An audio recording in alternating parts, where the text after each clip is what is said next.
We all know kids who seem to have it all. They come from affluent families, they go to good schools, have good friends, and great grades. But a closer look may surprise you.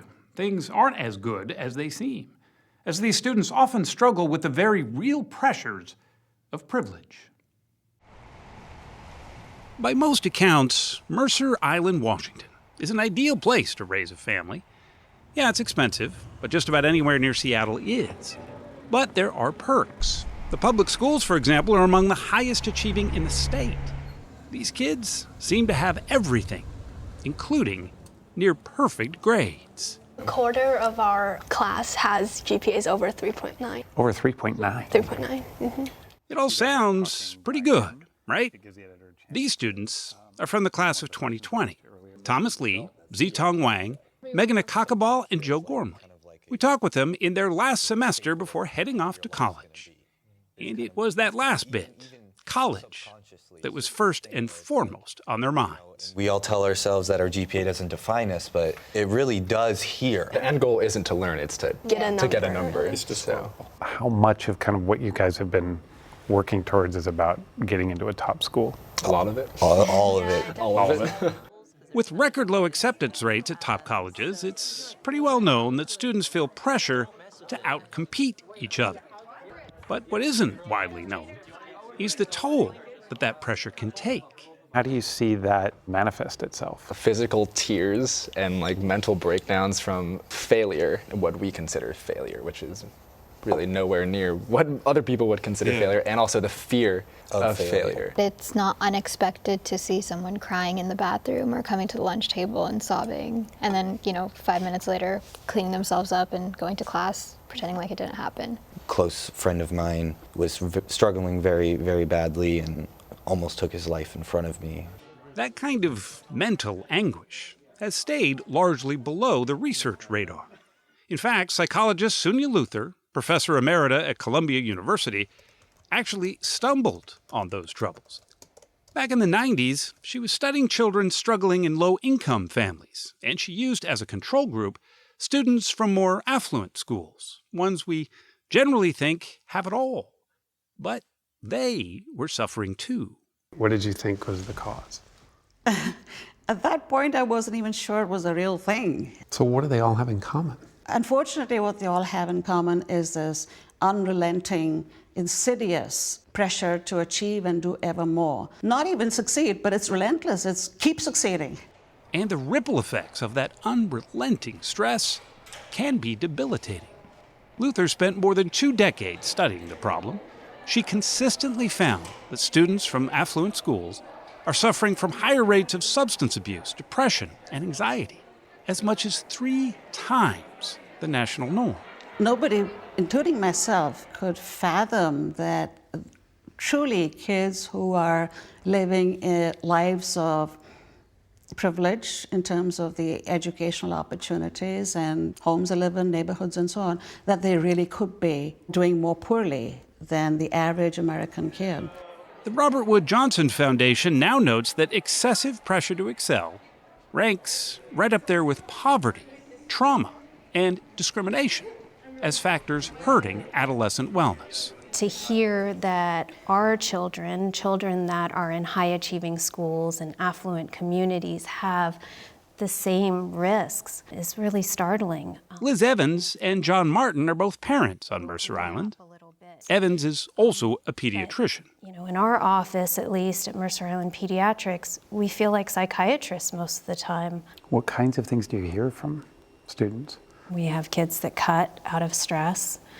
We have eating disorders. The younger children tend to have more somatic complaints, so tummy aches and headaches, and as they get older, it becomes more of the substance abuse and suicidality that becomes more of a concern.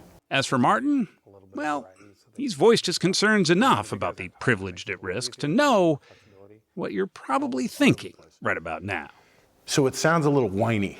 We start talking about affluence and, these poor rich kids, and they're depressed and they're anxious and wah, right?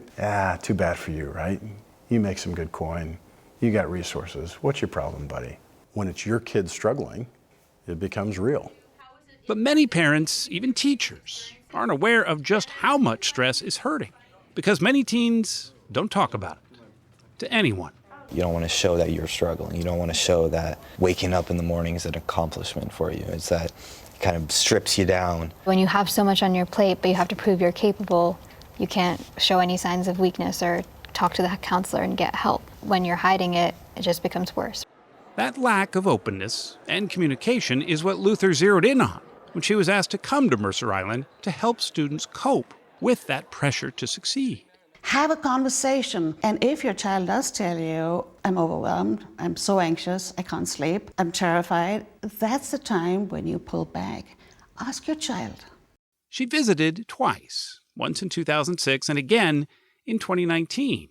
The data she gathered sparked a community conversation that's helped develop prevention and awareness programs, including reducing the stigma around mental health counseling. When you realize your worries are also shared by the 360 something students in your class, you all of a sudden feel like it's not so bad. Where's the pressure coming from, you think? Is it from parents? Is it from teachers? Is it pressure that you put on yourselves? It's all three, I think. It's like you were made to go on the path. What's the answer, you think? They've tried to de-emphasize sort of the importance of AP and honor courses. Is that I think it's very difficult. It's really trying to change the culture. And it's been like put into our minds when we were in, kindergarten and first grade. COVID, however, changed everyone's calculations about everything and sent students' stress levels on a whole new kind of roller coaster. Luther and her nonprofit research firm, Authentic Connections, surveyed 14,000 students just after the pandemic started last year, and what they found was a drop in the rates of serious depression and anxiety. They're lower instead of higher. Consistently lower. It's like a bunch of snow days that you got unexpectedly. Our group of now socially distant students told us exactly that. These past few months have honestly not been too bad. We can deal with not having grades. We can deal with not putting our academics first, not going around the clock. We can live without school, but there are some things that we can't live without. But the respite was short.